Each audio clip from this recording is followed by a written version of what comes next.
So just generally, it's 2 pages. I kind of took what was on the Trivium education site and put it on here and kind of put some emphasis on certain things that I thought needed emphasis. And then on the second page, I just created a list of fallacies that come from conversation and argument. And we'll just go through a couple of those towards the end and maybe get some examples of those going. But I feel like the best way to discuss this, as it is a discussion, is to jump in, when you can. If you have something to say, go ahead and say it. I'm just going to kind of read through this, and then if you guys could, at the end of my presentation, I'm coming from like kind of a theater background, and with theater you have, the way they give you feedback is they give you notes. So if you guys could give me maybe like 2 to 3 notes on how you think my presentation went or discussion went towards the end, that would be great.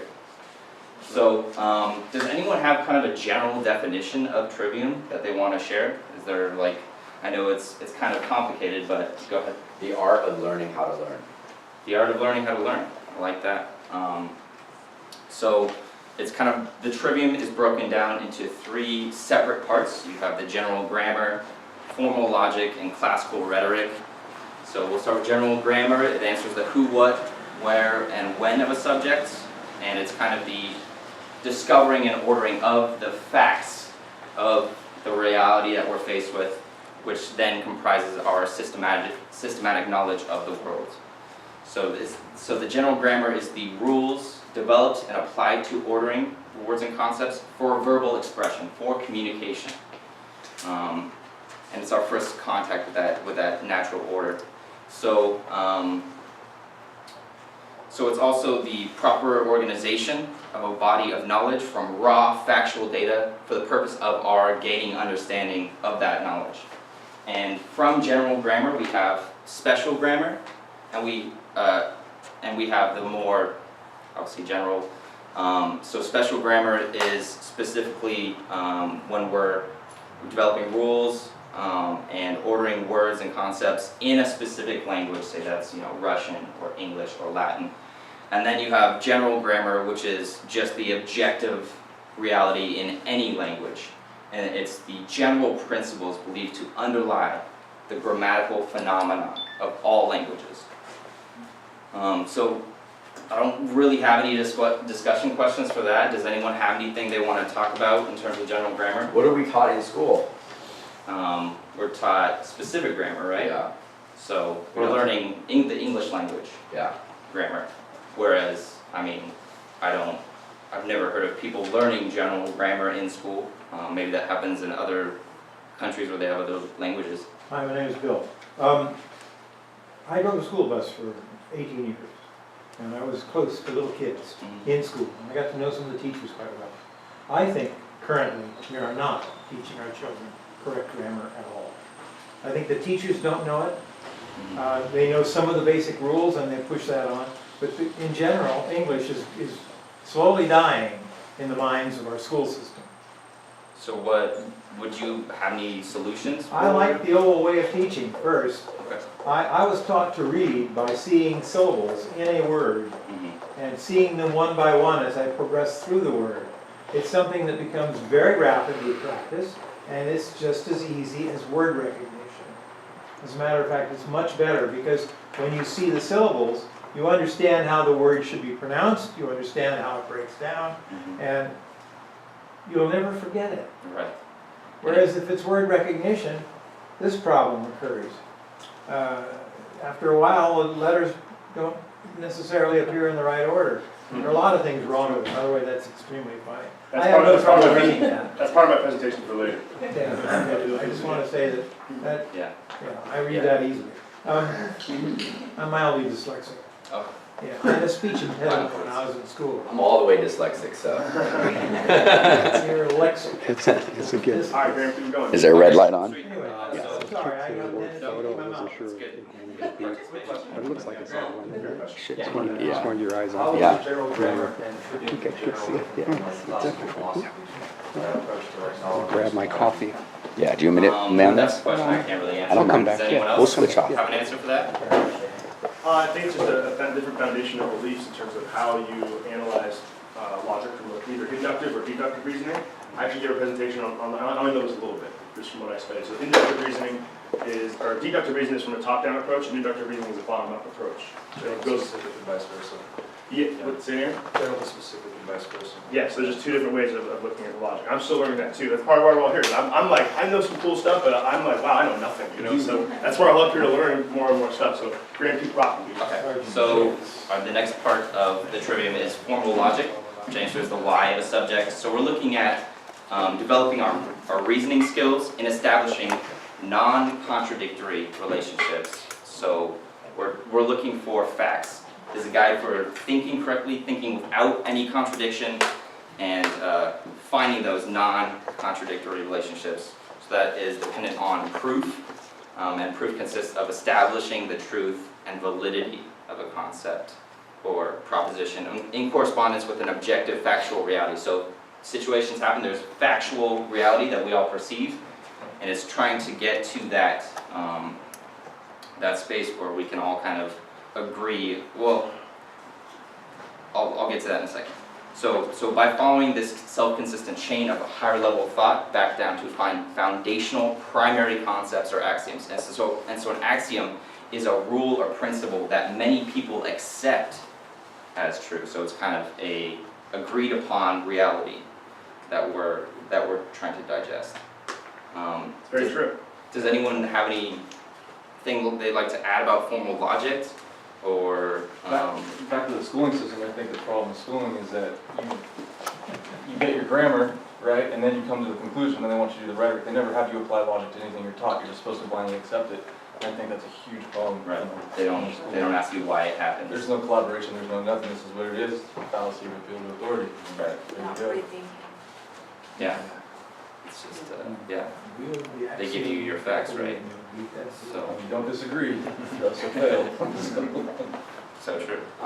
So the third part of the trivium is classical rhetoric, which provides the how of a subject. So you're taking who, what, when, where, why, and now you're saying how it all happened. So you're applying knowledge and understanding expressively comprises wisdom. In other words, it's systematically usable knowledge and understanding. So we're trying to express those conclusions that we found in our search within grammar and logic. And its purpose is for writing or argumentation. And so we're enunciating those conclusions. So anything to add on classical rhetoric? Or I think just the term rhetoric gets a little bit misinterpreted sometimes. People automatically think, oh, it's a very charged perspective, and that is one way to define it, but the etymology of rhetoric goes a long way into, and understanding and decoding what those words mean, Right. And we all kind of have our own rhetoric, right? We all have an idea of how something happened. But, I mean, ultimately... We think we do. Yeah, we think we do, right? For me, rhetoric was your blueprint of how you live your life. And it's always been the best way for me of explaining it to other people for the first time. Like, what is rhetoric? It took me like a month to actually understand what that meant, the word rhetoric. And like, I feel like I'm pretty smart dude. Like, what does this mean? Like, I had to wrap my brain around it. I was like, oh, it's my blueprint. And then when I talk, I pass my rhetoric to somebody else. It's your choice to ingest that rhetoric. If you have strong rhetoric, if my rhetoric is bullshit, you're not going to ingest it. Right? So it comes down to your blueprint, right? So, that's how I perceive okay. it. Would you say it's the blueprint itself, or how you explain the blueprint? The blueprint is, it's like the grammar is the pieces to the puzzle, right? The Right. logic is when you build the house, and then the rhetoric is the blueprints to how you built that house with the words. Okay. Does that make sense? That's how it's worked for me in explaining it as simply as possible. Would you almost say that rhetoric is important for grammar, though? Grammar to even develop, because to understand what you're saying, just like John Munger does really good just now, his words, his choice of words, Yeah. and what he was saying, his delivery. I mean, he grabbed words that had huge ideas behind them, Yeah. and they were set up simultaneously. So it was rhetoric, understanding where he's going, almost like putting your road down and then putting your words together, and then logically, delivering it afterwards. And I feel like rhetoric almost might be necessary for even grammar to be built. correctly, so you can They all deliver your work message. together. Yeah. The thing is, we've been taught the 7 liberal arts. We weren't taught them in order, and so that's why we're doing this group, because we're learning how to actually apply the system to our lives. Because we were taught how to put all we know all these things. We weren't taught how to put them in a system and apply them to our lives. Does that make sense? Yeah. So just finally, kind of going through those 3 again: discovering and arranging knowledge with grammar, then fully understanding that knowledge with logic, and then expressing your rhetoric and your understanding of that knowledge. So there's also the quadrivium, and I thought it was interesting to note that in the Middle Ages, the trivium was the method of learning presented in primary education, and the quadrivium comprised the subjects to be learned by scholars in secondary education. So those four from the quadrivium are arithmetic, which is just number, pure abstraction, outside of space and time. Then you have geometry, which is the number in a space, and then you have music and harmonic theory, which is a number in time, right? And then astronomy, which takes that geometry and music and creates a number in space and time. So I'm not that learned about the We're going to quadrivium, go the but quadrivium in the future. So. okay, yeah. But if anyone has anything to add, please do. And then with the trivium and the quadrivium, I guess the 3-sided triangle didn't get printed on this sheet, but do we have that? Let me draw it for you. Yeah. That'd be great, yeah. Remember, we're all learning this. I don't think there's anybody that feels like they're an expert on this, but what we're trying to do is have a group discussion and harness each other's skills so that we can, really take this to the next level as a synergy together. Yeah, so I think you guys, if I could reiterate what you guys said in the last meeting I went to, we're taking the trivium, the quadrivium, and our 5 senses and creating kind of a picture of the world. So those 5 senses, of course, the vision, hearing, taste, touch, and smell. And of course, the sense is the capacity of organisms that provides data for perception. So we're perceiving these things, and that those 5 senses help our perception. So, how much time should I go? Whatever you want. Okay. Can I add something real quick? Yeah. Yeah, maybe absolutely. discussion. Yes. Sometimes it's best for me to I have to have things a little more simplified to kind of understand it, and this was something that kind of struck me to help me understand the trivium better, and it was grammar is concerned with the thing as it is symbolized. Logic is concerned with how it is known, and rhetoric is concerned with how it is communicated. Nice. So Yes. that was like the simplest. Yes. Yeah. Very good. Iteration of the simple terms. Another simple one I heard always was input, process, output. Yeah. Yes. So just kind of like a computer thing. And then the last one, or another one, is knowledge, understanding, and wisdom. I love sharing that one with people because for me it changed my definition of what those words were. It took me deeper, and I was able to use them better in sentences. And when other people were using them, it made me go, I wonder if they really are using understanding the way that I now understand understanding, so to speak. What it comes down to, guys, is that if you want to understand this as simply as possible, right? It's words and numbers make up your entire reality. How reality hits your 5 senses, right? That's why this is so important. I didn't make this up. Pythagoras, one of the greatest minds ever. There's words and numbers. I'm talking to you right now using words. I'm using numbers to calculate space as I move around, right? So when you learn how to apply words and numbers, you get what's called the right angle to make a decision with your 5 senses. Why? That's the entire presentation, right? That's what it comes down to. Simple, to grind it down to the simplest pieces. If you get that, you've learned something today. Does that make sense? Is there something superstitious about the choice of the word right for our 90-degree angle? So I'm not sure what you mean by superstitious, but Well, I actually, all through the Middle Ages, anything that was right was good, anything that was left was bad.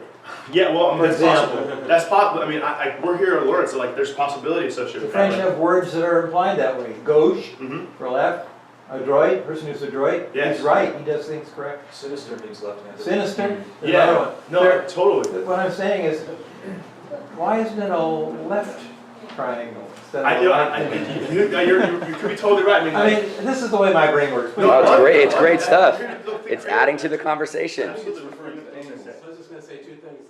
Also in Hinduism, there's right-handed paths and left-handed paths. Uh-huh, yeah. But I think the right, as in the right angle here, just comes from geometry. It's just It's- something that's. Yeah, because it's geometry, it's earth, geometry is earth, geo, and metry, right? So earth measuring. So it's just, we watched a video the other day, Chris and JL and I, we were watching like, it's like we live in like this squares world, we're living literally in boxes all the time. So there's this weird thing with like energy and like in corners and whatnot. And so it was actually, it was a number thing, and I don't know this that well to really explain it, but it said the number 5 actually balances out a corner. So you have to be conscious of your 5 senses. I mean like everything we're doing in this group, we're putting tools on the table. You don't have to do anything I say, but take what works for you. That's what we're all here to do, is share information, because the world out there isn't working, right? So if at the very least, look at this, develop your 5 senses.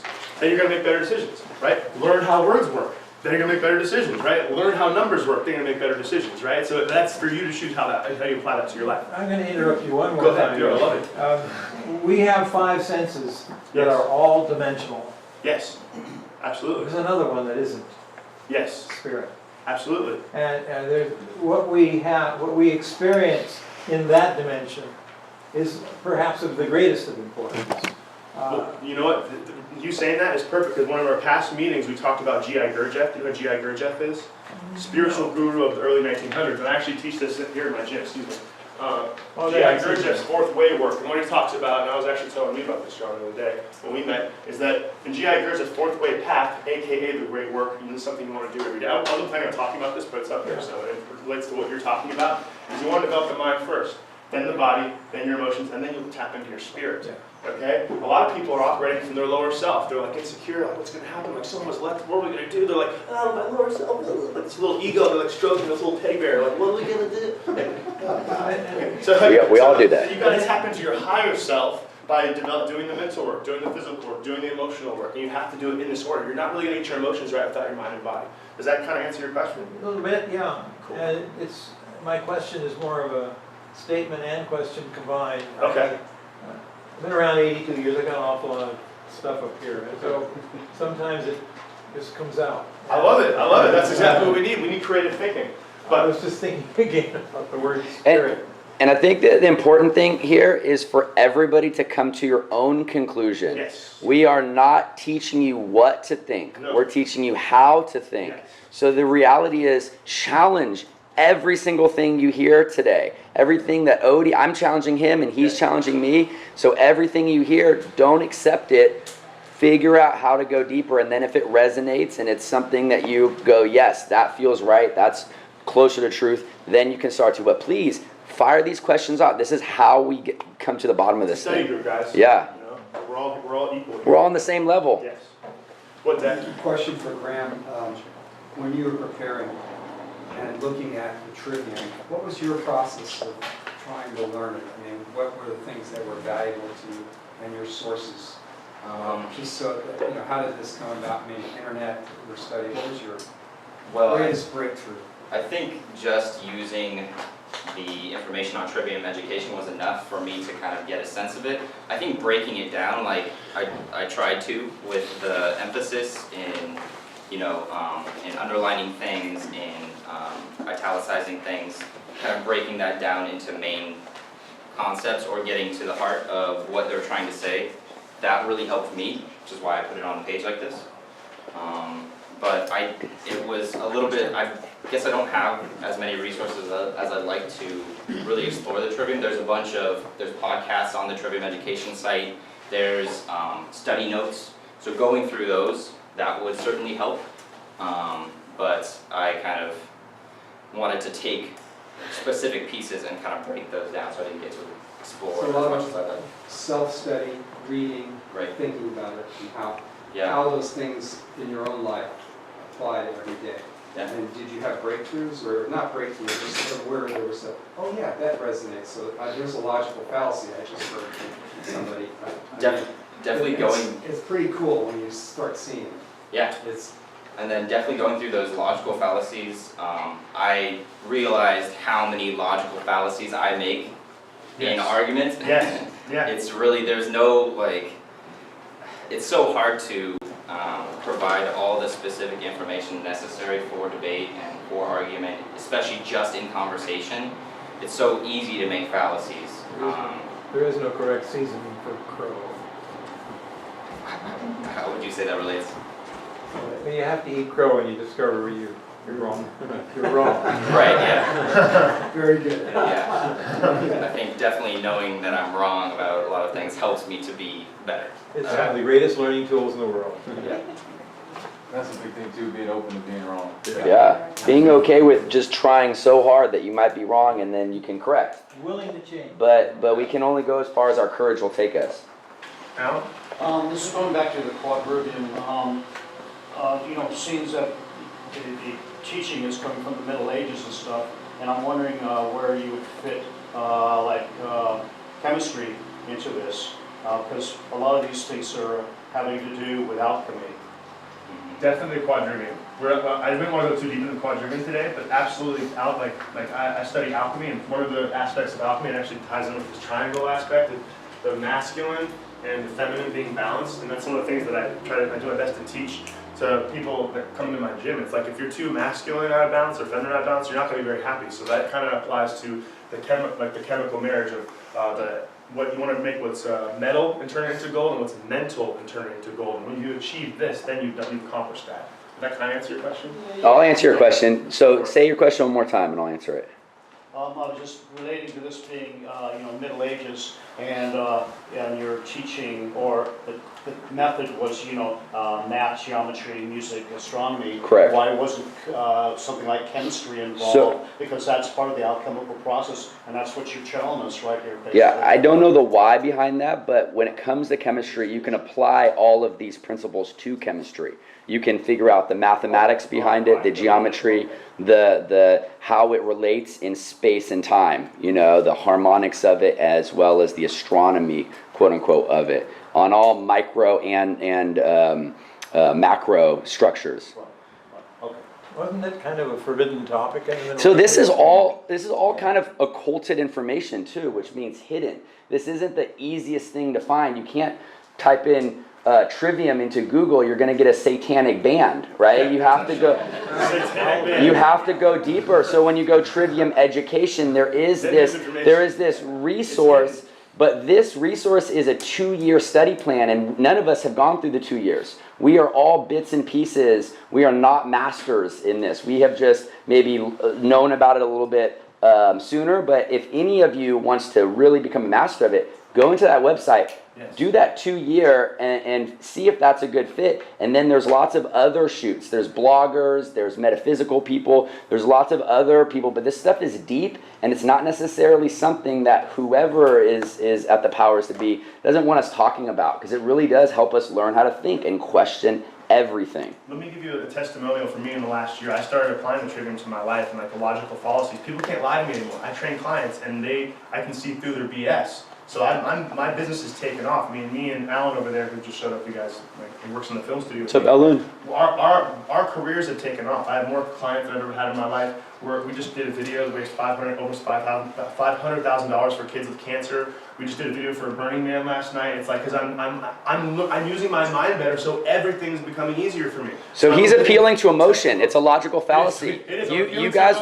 But it's been working for me, and cause now people can't BS me because I know this system of thinking. People come at me like, "Here's a bullshit sandwich." I'm like, "No, take it back," and then they have to figure it out themselves, And but being a coach, you have to do that because I work with a lot of successful people, and they still have bullshit they have to work on. We all have bullshit we have to work on in our lives, And so when I say bullshit, it's just words, right? I'm gonna go over the power words in a minute because nothing is either good or bad. Thinking makes it so. And so wherever we are now, we have the ability to change that. A lot of people forgot that.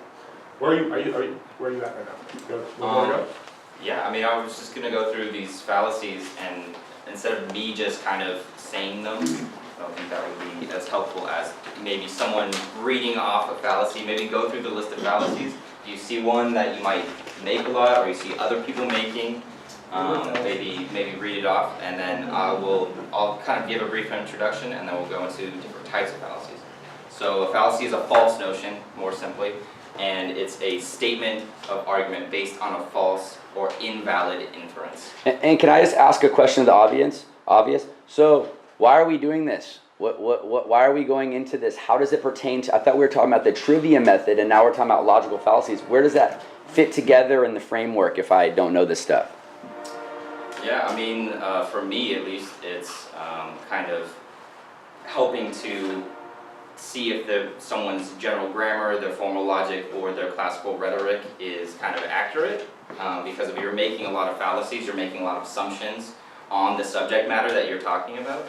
So if you go into these fallacies, you're kind of getting away from the importance of the trivium. And then, good, and then the next question that relates to that is, in the 3 parts of education, the grammar, logic, and rhetoric, where is that? Where do I study this stuff is what I was asking. The logic is, right?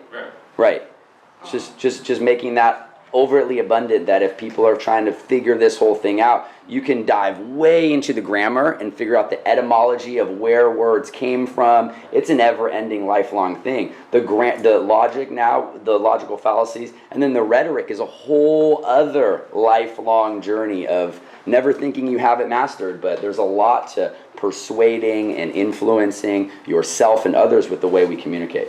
Thanks for making that connection. That wasn't so clear. I want to make one little point before we go into logical fallacies, is that logic comes down to this. It's right side of this, understanding, right? Would you stand underneath this information, right?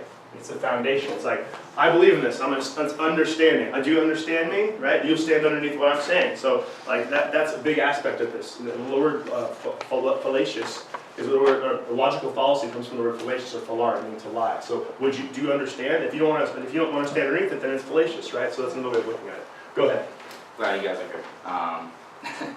So some fallacies of relevance, they appeal to evidence or examples that are not relevant to the subject at hand. Anyone want to read off a fallacy that they might see on there that they want to talk about, or give an example? Ad hominem. Yeah.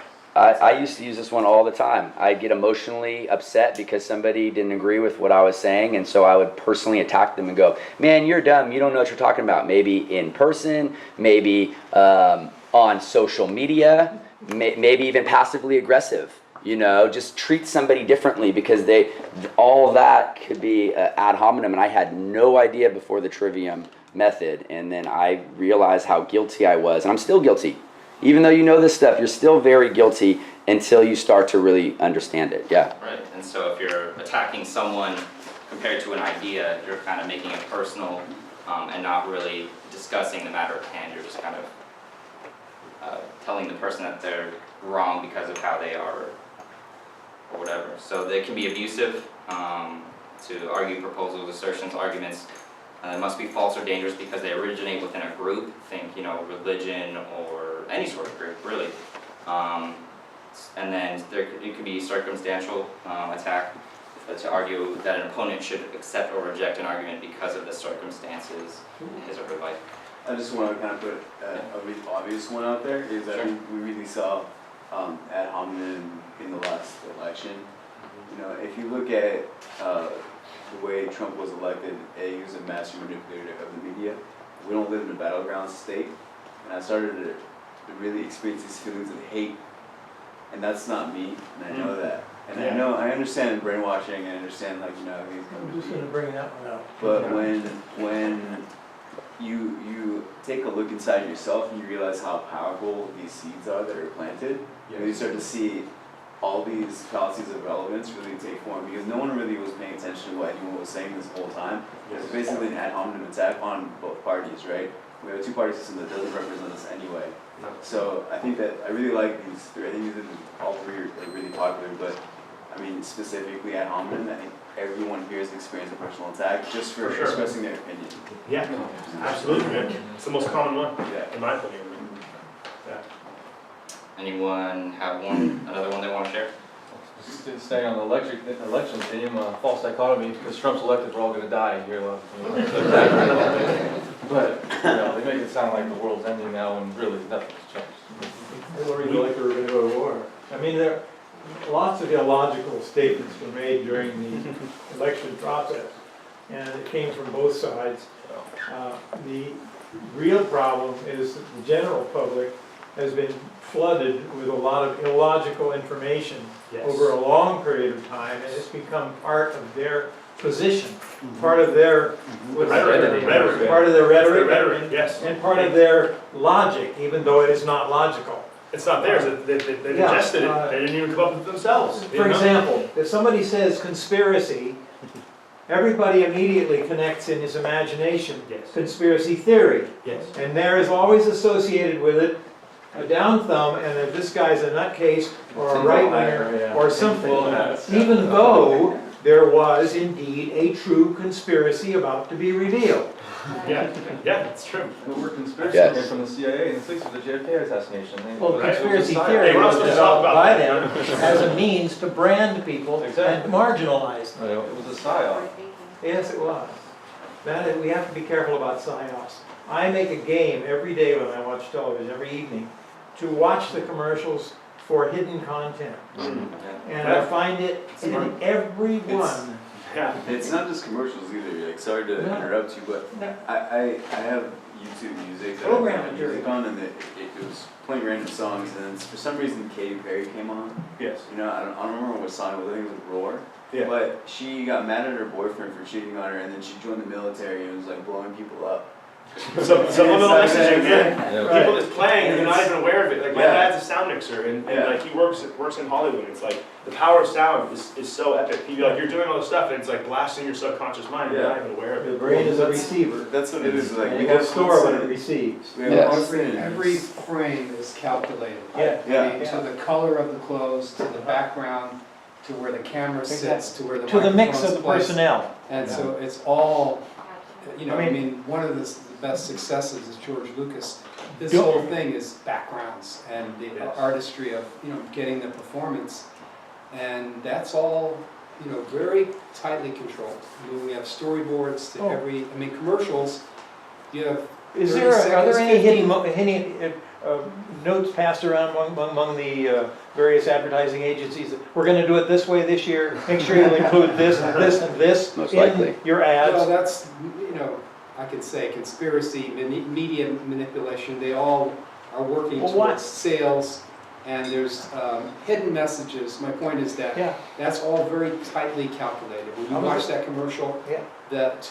when you watch a feature film, and how certain things are placed in the shot, it's very structured. the I mean, it's commercials so are also nice. artfully placed to respond to the material in the film or in the storyline and vice versa, to create an additional input into the Yes. mind. Yes. One of the producers I worked for Wonder Years, this is back in the 90s, is all we're doing, I did the TV series The Wonder Years, epic series, Yeah. incredible artistry and people that had a message for that time and that era. And this is from Ken Topolsky, who was the executive producer of the show, one of the beginners of the show.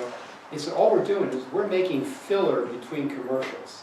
And that struck me as really hard, but he goes, That's pretty deep. it's like, I didn't realize, and this is a very smart person, he worked in the music industry and he knows a lot of artists and what was happening. It's like, there's this manipulation and it's very evident and it's here, you know, by being aware of it, you're tuning in and understanding how, you know, that you don't have to buy that product or making decisions that I'm going to ride my bike today and not drive my car. I mean, that's, you know, or turn it off. How about turning it off?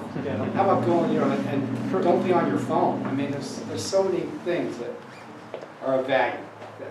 And thank you for your comment. Let's go over a couple more logical fallacies and I want to move on to power of words. So those were, Whatever you guys want to do. take a good amount of time. Alright, so one or two more logical fallacies, let's go over. Anyone have one that they make or they want to share? I mean, Can I ask what a syllogistic fallacy is? It's kind of confusing.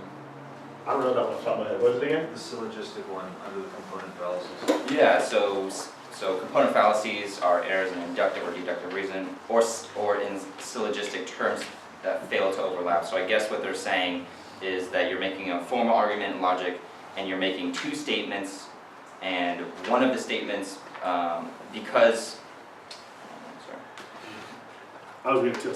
yeah. That's why we're here to learn, so you don't have to be perfect, right?